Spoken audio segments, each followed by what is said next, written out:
ഉത്തർപ്രദേശിലെ അലിഗഡിൽ ഹിന്ദു ക്ഷേത്രത്തിന്റെ ചുമരിൽ ഒരു എഴുത്ത് പ്രത്യക്ഷപ്പെട്ടു. ഐ ലവ് മുഹമ്മദ് എന്നായിരുന്നു എഴുതി വെച്ചിരുന്നത്. പ്രദേശത്ത് വലിയ സംഘർഷാവസ്ഥയുണ്ടായി. കർണിസേന എന്നൊരു ഹിന്ദുത്വ സംഘടന പ്രതിഷേധത്തിന് നേതൃത്വം നൽകി. മുസ്ലിങ്ങളൊക്കെ വല്ലാതെ പേടിച്ചു പോയി. ഇനി ഇതിന്റെ പേരിൽ എത്ര വീടുകൾ ബുൾഡോസറുകൾ ഇവിടെ തകർത്തെറിയും, എത്ര പേർക്കാണ് ഇവിടുന്ന് നാട് വിട്ടു പോകേണ്ടി വരിക, എത്ര പള്ളികളാണ് തകർക്കപ്പെടുക, എത്ര വലിയ സാമൂഹിക ബഹിഷ്കരണം നേരിടേണ്ടി വരും എന്നൊക്കെ ഓർത്ത് ക്ഷേത്ര ചുമരുകൾ കണ്ടവർ പേടിച്ചു വിറച്ചു. മൗലവി മുസ്തഖീം, ഗുൽ മുഹമ്മദ്, സുലൈമാൻ, സോനു, അല്ലാബക്ഷ്, ഹസൻ, ഹമീദ്, യൂസുഫ് എന്നിവരെ അറസ്റ്റ് ചെയ്തു. ആകെ കലാപാന്തരീക്ഷം. എന്നാൽ ഇതിൽ എന്തോ ഒരു ഗൂഢാലോചനയുണ്ടെന്നും CCTV ദൃശ്യങ്ങളൊന്ന് വിശദമായി പരിശോധിക്കണമെന്നും പോലീസ് അറസ്റ്റ് ചെയ്തവർ നിരപരാധികളാണെന്നും വിരലിൽ എണ്ണാവുന്ന ചിലർ ധൈര്യം സംഭരിച്ച് മുന്നോട്ട് വന്ന് പറഞ്ഞു. അങ്ങനെ CCTV പരിശോധിച്ചപ്പോൾ പോലീസും ഹിന്ദുക്കളും വിശ്വാസികളും ഞെട്ടിത്തെറിച്ചു. എന്താ കാര്യം? ഞാൻ ഞെട്ടിയില്ല കേട്ടോ. എന്താ കാരണം ഞെട്ടാൻ? ഈ പരിപാടി ചെയ്തവരുടെ പേരെന്താണെന്നറിയോ? ജിഷാന്ത് സിംഗ്, ആകാശ് സരസ്വത്, ദിലീപ് ശർമ്മ, അഭിഷേക് സരസ്വത് എന്നിവരായിരുന്നു. അവരെ അറസ്റ്റ് ചെയ്തു. ആദ്യം അറസ്റ്റ് ചെയ്ത മുസ്ലിങ്ങളെ വെറുതെ വിടുകയും ചെയ്തു. അപ്പൊ ഞാൻ ഞെട്ടാതിരുന്നതിന്റെ കാരണം എന്താന്ന് വെച്ചാൽ ഇത് ഇവരുടെ സ്ഥിരം പരിപാടിയാണ്. നമ്മൾ കഴിഞ്ഞ കുറെ കാലമായിട്ട് ഇങ്ങനത്തെ പരിപാടികൾ കണ്ടുകൊണ്ടിരിക്കുകയാണ് അല്ലെ. വർഗീയ കലാപം ഉണ്ടാക്കലാണ് ലക്ഷ്യം. പ്രകോപനം ഈ പ്രതികളും ചില മുസ്ലിം ബിസിനസ്സുകാരും തമ്മിലുള്ള ഒരു ഭൂമി തർക്കമായിരുന്നു ഈ സ്ഥലത്ത് ഐ ലവ് മുഹമ്മദ് എഴുതിയത്. അപ്പൊ കലാപം ഉണ്ടാക്കി മുസ്ലിങ്ങളെ മുഴുവൻ ഓടിച്ചു കഴിഞ്ഞാൽ എല്ലാ ഭൂമിയും ഇവർക്ക് കിട്ടുമല്ലോ, അതായിരിക്കും ഉദ്ദേശം. സമാനമായ എന്തൊക്കെയാണ് ഇവർ നിരന്തരം ചെയ്തുകൊണ്ടിരിക്കുന്നത് നോക്കൂ. സോഷ്യൽ മീഡിയയിൽ മുസ്ലിങ്ങളുടെ പേരിൽ ഫേക്ക് ഐഡികൾ ഉണ്ടാക്കിയിട്ട് തോന്നിയാസ കമന്റ് ഒക്കെ ഇട്ടിട്ട് പരസ്പരം വിദ്വേഷം ഉണ്ടാക്കുക, കലാപം ഉണ്ടാക്കുക. പാകിസ്ഥാന്റെ കൊടി സ്വന്തമായിട്ട് സർക്കാരിന്റെ ബിൽഡിങ്ങിൽ കൊണ്ടുപോയി ഉയർത്തിയിട്ട് ഇത് മുസ്ലിങ്ങളാണ് ചെയ്തതെന്ന് പറയുക. പശുവിനെ കൊന്നിട്ട് മുസ്ലിങ്ങളെ പ്രതിയാക്കുക. ഒരു പ്രത്യേക തരം രാജ്യസ്നേഹം, ദൈവസ്നേഹം ഒക്കെയാണ് ഇവർക്ക്. അപ്പൊ നിങ്ങൾ ഓർക്ക് ഇതൊക്കെ ഉത്തർപ്രദേശിലല്ലേ, ഇവിടം സ്വർഗമാണെന്ന്. അല്ല, ഇക്കഴിഞ്ഞ ദിവസം മലപ്പുറത്ത് നിന്ന് ഞാൻ കേട്ടൊരു വാർത്ത ഇതുപോലെ കേട്ടാ നമ്മളുടെ തലയിൽ ഇടുത്തി വീണ പോലെ തോന്നുന്ന ഒരു ഞെട്ടിപ്പിക്കുന്ന വാർത്തയാണ്. റീച്ചിന് വേണ്ടിയിട്ട് ഈ നാട്ടിൽ മതവർഗീയ ലഹള സൃഷ്ടിക്കാൻ ശ്രമിച്ചാൽ ഞാൻ അടിക്കുന്ന അടിക്കന്നെ ചെയ്യും, അതിൽ യാതൊരു സംശയവും അതുകൊണ്ട് പറ്റുന്നില്ല. കാരണം ഇതിന്റെ ഫാമിലി ആയിട്ടൊന്നും പുറത്തിറങ്ങി നടക്കാൻ പോലും പറ്റത്തില്ല. ഇത്രയും ഉളുപ്പില്ലാത്തരം കാണിക്കാൻ അവരെ കൊണ്ട് എങ്ങനെ സാധിച്ചു എന്ന് എനിക്കറിയാം. കൂടി ഞാൻ സോഷ്യൽ മീഡിയയിലും വീഡിയോയിലും എല്ലാം നിർത്തുകയാണ്. ഈ മലപ്പുറത്തെ കഥ നിങ്ങളിൽ എത്ര പേര് കേട്ടുന്നറിയില്ല. ഇതിപ്പോ നടന്നുകൊണ്ടിരിക്കുന്ന ഒരു വലിയ വിഷയമാണ്, വലിയൊരു കഥയാണ്. കുറച്ച് സമയമുള്ളപ്പോൾ കേൾക്കണം. ഇതില് കുറച്ച് കഥാപാത്രങ്ങളുണ്ട്. ഒന്ന് നമ്മുടെ തൊപ്പി, ഒന്ന് Bigg Boss winner Akhil Marar, പിന്നെ ഒരു മലപ്പുറത്തുള്ള ഒരു കുട്ടി എന്ന് പറയാവുന്ന ഒരു പയ്യൻ നിഷാൻ, യൂട്യൂബർ ഒക്കെയാണ്, പിന്നെ ഷാജഹാൻ എന്ന് പറയുന്ന മുതിർന്ന ഒരാള്, പിന്നെ കുറേ സോഷ്യൽ മീഡിയയിൽ കണ്ടന്റ് ഒക്കെ ചെയ്ത് പ്രശസ്തരാവണം എന്ന് ആഗ്രഹിക്കുന്ന കുറച്ച് പേര്. ഇതൊക്കെയാണ് ഇതിലെ കഥാപാത്രങ്ങൾ. ഒരു ദിവസം തൊപ്പിയുടെ ലൈവില് ഒരു ആള് കമന്റ് ഇട്ടിട്ട് തൊപ്പിയോട് ചോദിച്ചു, പാലസ്തീനെ കുറിച്ചുള്ള അഭിപ്രായം എന്താ, ഇസ്രായേൽ പാലസ്തീൻ വിഷയത്തിലെ പിന്തുണയെ പറ്റി അങ്ങനെ എന്തോ ചോദിച്ചു. അപ്പൊ തൊപ്പി പറഞ്ഞു, പിന്നെ എന്റെ പ്രേക്ഷകരില് പാലസ്തീനെ ഇസ്രായേലിനെയൊക്കെ സപ്പോർട്ട് ചെയ്യുന്നവരുണ്ട്, അതുകൊണ്ട് എനിക്ക് പാലസ്തീനെ മാത്രമായിട്ട് എനിക്കിപ്പോൾ പരസ്യമായി സപ്പോർട്ട് ചെയ്യാൻ പറ്റില്ല എന്ന് പറഞ്ഞു. ഇത് വലിയ വിവാദമായി, വലിയ വിഷയമായി. ഇൻസ്റ്റാഗ്രാമിൽ അപ്പോഴാണ് ആദ്യമായിട്ട് പാലസ്തീൻ ഇസ്രായേൽ വിഷയത്തിൽ കുറച്ച് പിന്തുണ അർപ്പിക്കേണ്ടതുണ്ടെന്ന് അവിടുത്തെ പിള്ളേർക്ക് തോന്നിയത്. അങ്ങനെ ഇൻസ്റ്റാഗ്രാമിൽ ആദ്യമായിട്ടൊരു പാലസ്തീൻ ബൂം ഉണ്ടായി. കുട്ടികളൊക്കെ വന്ന് വീഡിയോ ചെയ്തു, പാലസ്തീനെ പിന്തുണച്ചു. തൊപ്പി വലിയ വിമർശനം ഉണ്ടായപ്പോൾ തൊപ്പിക്ക് തോന്നി തൊപ്പി ചെയ്തത് തെറ്റായെന്ന്. തൊപ്പി വന്ന് മാപ്പ് പറഞ്ഞു, ഞാനൊരു മുസ്ലിമാണ്, അതുകൊണ്ട് ഞാൻ പാലസ്തീനെ സപ്പോർട്ട് ചെയ്യുന്നു എന്ന് പറഞ്ഞു. ഇതൊക്കെ കഴിഞ്ഞപ്പം ഒരു പാലസ്തീൻ വിഷയത്തിന്റെ ഒരു വ്യാപ്തി എന്തുകൊണ്ടോ ഇൻസ്റ്റയിലുള്ള പിള്ളേർക്ക് മനസ്സിലായി. അങ്ങനെ പലരും വീഡിയോ ചെയ്തുകൊണ്ടിരിക്കുന്നതിന്റെ ഇടയ്ക്ക് അഖിൽ മാരാറ് കുറച്ച് ഇസ്രായേലിനെ സപ്പോർട്ട് ചെയ്തും കുറച്ച് പാലസ്തീനെ എന്തൊക്കെയോ കാര്യം കൊണ്ട് കുറ്റം പറഞ്ഞും ഒരു വീഡിയോ ചെയ്തു. അപ്പോൾ ഈ നിഷാൻ എന്ന് പറയുന്ന കഥാപാത്രം ഓടി വന്ന് ഇൻസ്റ്റയില് ഭയങ്കര വികാര വിക്ഷോഭത്തോടെ അലറി വിളിച്ച് അട്ടഹസിച്ചുകൊണ്ട്, എടാ ഇത് കേരളമാണടാ, അഖിൽമാരാറേ നിനക്ക് അറിയാമോടാ, അങ്ങനെ എങ്ങനെയെന്ന് പറഞ്ഞ് പാലസ്തീനെ പിന്തുണച്ചൊരു വീഡിയോ ചെയ്തു. അഖിൽമാരാറേ, എനിക്ക് നിങ്ങൾ ചോദിക്കാനുള്ള ചോദ്യം എന്താണെന്ന് വെച്ച് കഴിഞ്ഞാൽ, അപ്പൊ നിങ്ങളൊരു വാക്യവാദിയാണോ, നിങ്ങളൊരു സുഡാപ്പിയാണോ? ഇത്രയും കാര്യങ്ങൾ നോർമൽ ആണെന്ന് വേണമെങ്കിൽ നമുക്ക് കരുതാം. സോഷ്യൽ മീഡിയ ഇങ്ങനെയൊക്കെയാണ്, ഒരാൾ പറയും മറ്റേയാൾ വിയോജിക്കും. എന്നാൽ അത് കഴിഞ്ഞുണ്ടായ കാര്യങ്ങൾ ഭീകരമാണ്. നിഷാൻ വന്ന് പറയാൻ തുടങ്ങി, അഖിൽമാരാർക്കെതിരെ വീഡിയോ ചെയ്തുകൊണ്ട് എനിക്ക് ഭീഷണിയുണ്ട്, എന്നെ ആളുകൾ ആരൊക്കെയോ എന്തൊക്കെയോ ചെയ്യുന്നൊക്കെ ഉള്ള ഒരു ബിൽഡപ്പ് തുടങ്ങി. അത് നടന്നുകൊണ്ടിരിക്കെ ഒരു ദിവസം നിഷാന്റെ അക്കൗണ്ടിൽ നിന്നൊരു വീഡിയോ വരികയാണ്. നിഷാന്റെ വണ്ടിയിൽ നിഷാനുണ്ട്, അവന്റെ ഉമ്മയുണ്ട്, അവന്റെ സഹോദരിയുണ്ട്, ഒരു കുഞ്ഞു കുട്ടിയുണ്ട്. അവൻ അലറി വിളിച്ച് പൊട്ടിക്കരഞ്ഞുകൊണ്ട്, അക്ഷരാർത്ഥത്തിൽ പൊട്ടിക്കരഞ്ഞുകൊണ്ടൊരു വീഡിയോ ഇടാണ്. എന്നെ പറ്റുന്നില്ല, കാരണം എനിക്ക് എന്റെ ഫാമിലി ആയിട്ടൊന്നും പുറത്തിറങ്ങി നടക്കാൻ പോലും പറ്റുന്നില്ല.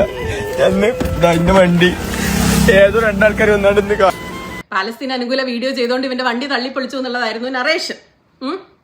ഞാനൊക്കെ ആ വീഡിയോന്റെ അടിയിൽ പോയി കമന്റ് ഇട്ടു. ഈ കുട്ടി കരയുന്നുണ്ട്, എന്തിനാ കുഞ്ഞെ പ്രശ്നം എന്ന് വെച്ചാൽ ഞാൻ വിഷമിച്ച് കമന്റ് ഇട്ടു. കാരണം ഒരു ചെക്കൻ കരയുന്ന മാത്രമല്ല, എനിക്ക് ആ വീഡിയോ ഭയങ്കര വിശ്വസനീയമായിരുന്നു. കാരണം അവന്റെ വണ്ടിയിൽ ഉമ്മയും സഹോദരിയും ഒക്കെ ഉണ്ടായിരുന്നു. അപ്പൊ അവൻ ആരോ വന്ന് ആക്രമിച്ചു എന്നുള്ളത് എനിക്ക് തോന്നി. ഞാൻ അങ്ങനെ ഇൻസ്റ്റയിലൊന്നും ശരിക്കും അങ്ങനെ അധികം കമന്റ് ഒന്നും ഇടാറില്ല. പക്ഷെ ഞാൻ ഈ കുട്ടിയുടെ വീഡിയോയിൽ അടിയിൽ പോയി കമന്റ് ഇട്ടു. അങ്ങനെ ഇതിന്റെ പേരിൽ അങ്ങോട്ടും ഇങ്ങോട്ടും ഒക്കെ ഉള്ള ആക്ഷേപങ്ങൾ, തെറിവിളികൾ, ചേരിതിരിഞ്ഞുള്ള ആക്രമണമൊക്കെ തുടങ്ങി. കാരണം ഒരു നറേഷൻ അപ്പോഴേക്കും എല്ലായിടത്തും സോഷ്യൽ മീഡിയയിൽ പടർന്നു. അഖിൽ മാരാർക്കെതിരെ വീഡിയോ ചെയ്തത് കൊണ്ടാണ് ഇവൻ ആക്രമിക്കപ്പെട്ടത് എന്ന രീതിയിൽ ഒരു നറേഷൻ പടർന്നു. എന്ന് വെച്ചാൽ ഒരു ഹിന്ദു മുസ്ലിം സംഘർഷത്തിലേക്കും വർഗീയ കലാപത്തിലേക്കും കാര്യങ്ങൾ പോകുന്ന പോലത്തെ ചർച്ചകൾ തുടങ്ങി. അപ്പോ PSG ഷാജഹാൻ തൊപ്പിയുടെ ഗ്രൂപ്പ് കിടിലിനാണല്ലോ. അപ്പൊ തൊപ്പിയുടെ ഗ്രൂപ്പിന്റെ പോലെ ഗ്രൂപ്പ് ഉണ്ടാക്കണം എന്ന് ആഗ്രഹിച്ച് കുറെ പേര് സോഷ്യൽ മീഡിയയിലുണ്ട്. അതിൽ ഒരാളാണ് ഷാജഹാൻ. അഖിൽമാരാരെ കടന്നുകാണ്ട് ഓനങ്ങട്ട് അങ്ങനെ കണ്ട മതത്തിലേക്ക് ആക്കിയിട്ട് അപ്പൊ ഷാജഹാൻ തൊപ്പീനെ അനുകരിക്കാൻ വേണ്ടി മലപ്പുറത്ത് ഒരു വാടക വീടൊക്കെ എടുത്ത് കുറേ കുഞ്ഞു പിള്ളേരെ വിളിച്ചുകൊണ്ട് വന്ന് അവിടെ ഇട്ട് തൊപ്പീന്റെ ടീം ഉണ്ടാക്കാനുള്ള ശ്രമമാണ്. ഒരു കാര്യം പറയട്ടെ, തൊപ്പി എന്ന് വെച്ചാൽ നിങ്ങൾക്ക് ആർക്കും ഇഷ്ടമല്ലെങ്കിലും ഇന്റലിജന്റ് ആയ മനുഷ്യനാണ്. കിടിലൻ ബുദ്ധി എന്ന് വെച്ചാൽ അവനെ കണ്ടുപഠിക്കണം. വിദ്യാഭ്യാസം കോളേജിൽ പോകണമെന്നല്ല ബുദ്ധി. അവനൊരു ബോൺ ലീഡറാണ്.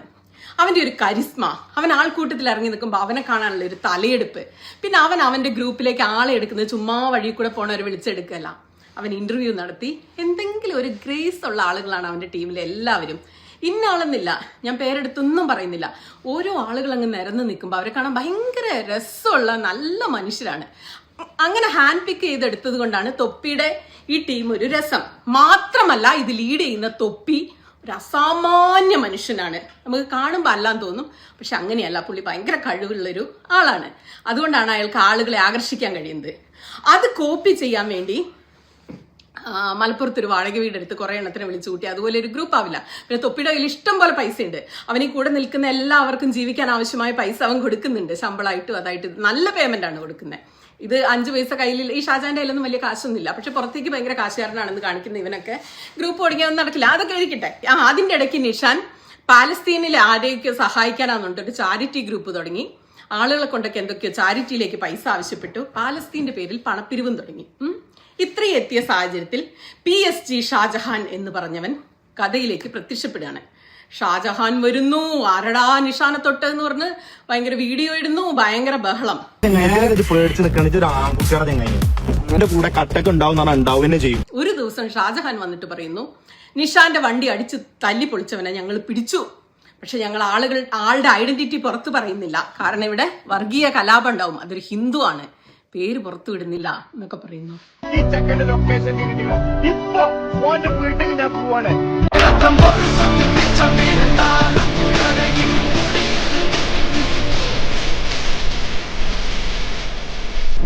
അതിൽ ആളുകൾക്ക് ചെറിയ സംശയം ഉണ്ടായി. അതാ അങ്ങനെ നമ്മളെ മലപ്പുറത്ത്, എന്റെയും കൂടെ നാടാണ്, അതുകൊണ്ടാണ് ഞാനിത് ഫീൽ ചെയ്ത് സംസാരിക്കുന്നത്.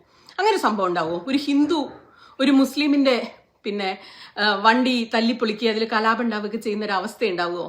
അങ്ങനെ എല്ലാവർക്കും ഭയങ്കര കൺഫ്യൂഷനും സംശയവും ഒക്കെ ആയിരിക്കെ ഇതിന്റെ കഥകൾ ചുരുളഴിയാൻ തുടങ്ങി. ഷാജഹാൻ കൂടെ താമസിപ്പിച്ച 5-6 കുട്ടികളുണ്ടായിരുന്നല്ലോ, അവർക്ക് ഇയാൾ പൈസയൊന്നും കൊടുക്കുന്നുണ്ടായിരുന്നില്ല, ആഹാരവും കൊടുക്കുന്നുണ്ടായിരുന്നില്ല.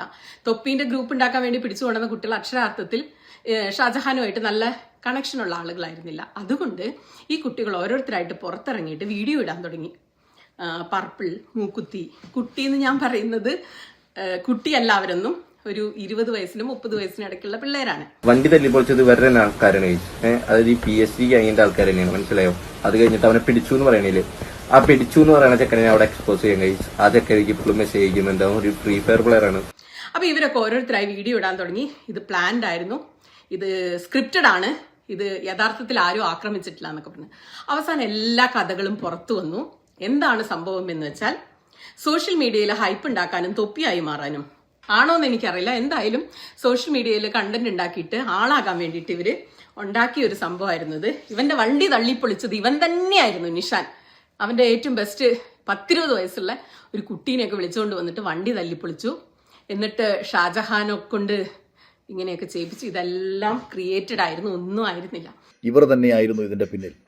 5000 രൂപ കൊടുത്ത് ഈ പയ്യൻ്റെ എഡിറ്റർ പയ്യൻ ഈ വണ്ടി അടിച്ചു പൊട്ടിച്ചുകൊണ്ട് കണ്ടന്റ് ക്രിയേഷൻ്റെ ഭാഗമായിട്ട് റീച്ചിന് വേണ്ടിയിട്ട്, അല്ലെങ്കിൽ തൊപ്പി എന്ന് പറയുന്ന ഗെയിമർ, തൊപ്പി എന്ന് പറയുന്ന അടുത്തിടെ ശ്രദ്ധിക്കപ്പെട്ട ഒരു യൂട്യൂബ് ഗെയിമർ പയ്യൻ, അവന് കിട്ടിയ റീച്ച് അല്ലെങ്കിൽ അവനുണ്ടാക്കിയെടുത്ത ഒരു ഇമ്പാക്റ്റിന് മുകളിലേക്ക് വളരാൻ വേണ്ടിയിട്ട് ഈ നാട്ടിൽ വർഗീയ കലാപം സൃഷ്ടിക്കാൻ കാരണമാകുന്ന ഒരു തെറ്റാണ് ഈ നിഷാനും ഷാജഹാനും കൂടി ചെയ്തത്. യഥാർത്ഥത്തിൽ ഇവര് കാണിച്ചു കൂട്ടിയ നാടകം ഉണ്ടല്ലോ, ലിറ്ററലി ഈ നാട്ടിൽ വലിയൊരു വർഗീയ കലാപം ഉണ്ടാവുന്ന സ്റ്റേജ് വരെ കാര്യങ്ങൾ എത്തിക്കും എന്നുള്ള നിലയ്ക്കാണ് പോയിട്ടുണ്ടായിരുന്നത്.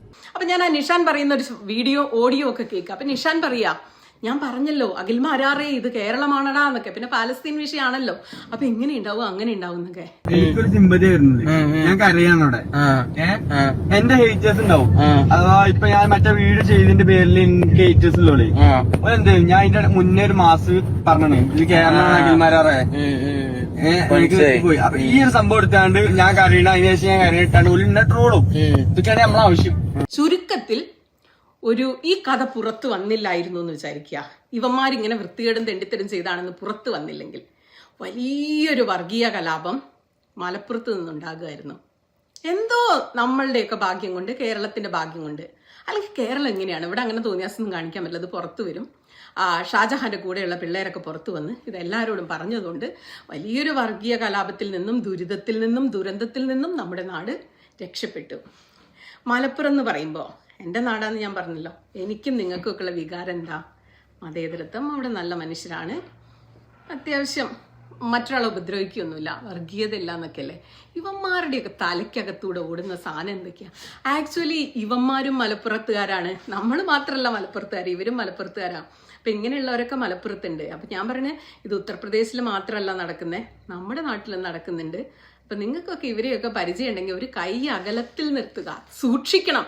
എപ്പോഴാണെന്നറിയില്ല ഇവരൊക്കെ നാട് കത്തിക്കുന്നതും വർഗീയ കലാപം ഉണ്ടാക്കുന്നതും മതസ്പർദ്ധ ഉണ്ടാക്കുന്നതും. എന്താണ് ഈ വിഷയത്തിലൊന്നും പോലീസ് കേസെടുക്കാത്തയും ഇവന്മാരെ എടുത്ത് ചോദ്യം ചെയ്യാത്തതെന്ന് എനിക്ക് ഇതുവരെ മനസ്സിലായിട്ടില്ല. നിങ്ങൾ ഈ കഥ എവിടെയെങ്കിലും കേട്ടിരുന്നോ? സംഭവങ്ങൾ കേട്ടിരുന്നോ? നിങ്ങൾക്ക് അറിയാവുന്ന എന്തൊക്കെയാണ്? നിങ്ങൾക്ക് വിശ്വസിക്കാൻ പറ്റുന്നുണ്ടോ നമ്മുടെ മലപ്പുറത്ത് ഇങ്ങനെ ഒരു സംഭവം നടന്നു എന്നുള്ളത്? അങ്ങനെ ഇപ്പൊ എല്ലാവരും, ഈ ഷാജഹാൻ, നിഷാൻ എല്ലാവരും വന്ന് മാപ്പ് പറയുന്നുണ്ട്. അയ്യോ ഞങ്ങൾക്ക് തെറ്റുപറ്റി, സോഷ്യൽ മീഡിയ റീച്ച് ഉണ്ടാക്കാൻ വേണ്ടി ഞങ്ങളൊരു കണ്ടന്റ് ഉണ്ടാക്കിയതാണ്, മാപ്പ് തരണേ എന്നൊക്കെ പറഞ്ഞ് മാപ്പൊക്കെ ചോദിച്ചുകൊണ്ട് നടക്കുന്നുണ്ട്. എവിടുന്നാ മാപ്പ് കിട്ടണ്ടേ, ആരാ മാപ്പ് തരണ്ടേ, അതൊന്നും എനിക്കറിയില്ല. എന്തായാലും ഒരു മലപ്പുറത്തുകാരി എന്നുള്ള നിലയിൽ ഞാൻ മാപ്പ് എടുക്കാൻ പോകുന്നില്ല. നിങ്ങൾ മാപ്പ് കൊടുക്കുമോ? പിന്നെ ഈ സോഷ്യൽ മീഡിയയിൽ വൈറൽ ആവാനും റീച്ച് ആവാനും ഫെയിം ആവാനൊന്നും കുറുക്കുവഴികളില്ല.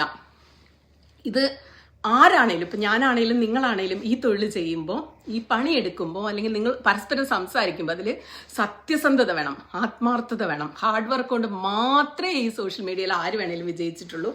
പിന്നെ തൊപ്പീൻ്റെ കാര്യം പ്രത്യേകം എടുത്തു പറഞ്ഞാൽ അവൻ്റെ കഴിവ്, പിന്നെ അവൻ്റെ ഹാർഡ് വർക്ക്. എത്രമാത്രം ഹാർഡ് വർക്ക് ചെയ്തിട്ടാണ് തൊപ്പി ഇത്ര ഫേമസ് ആയത്. അതുപോലെ ഓരോ കണ്ടന്റ് ക്രിയേറ്റേഴ്സും ഭയങ്കര കഷ്ടപ്പെട്ടും സത്യസന്ധത കാണിച്ചു, ആത്മാർത്ഥത കാണിച്ചുമാണ് പിന്നെ ആളുകൾ തിരിച്ചറിയുന്ന ഒരു പേരുണ്ടാക്കുന്നതൊക്കെ.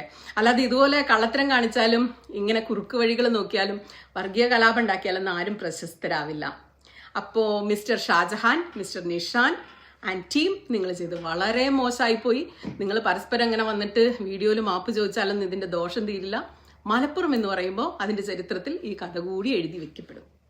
അപ്പം നാളെ കാണാം.